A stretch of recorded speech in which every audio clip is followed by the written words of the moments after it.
Hello guys! Magandang hapon sa ating lahat. Ayan, nag-request po ang ating prinsesa. Gawan daw natin siya ng potato fries. Ayan. Ito yung mga in-slice kong patatas. And then, ayan yung harina. At ito, yan. Prito na natin. So, ayaw po niya kasi yung mga nabibiling fries. Gusto po niya talaga yung fresh potato na niluluto. Ayan.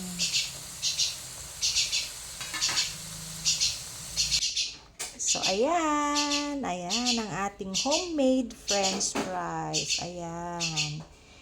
So, fresh na patatas po ito. Ayan. Meron ng merienda ang ating prinsesa. Gusto po niya kapag fresh patatas. Ayan. Thank you! Salamat po sa panonood. Ingat at God bless po sa ating lahat.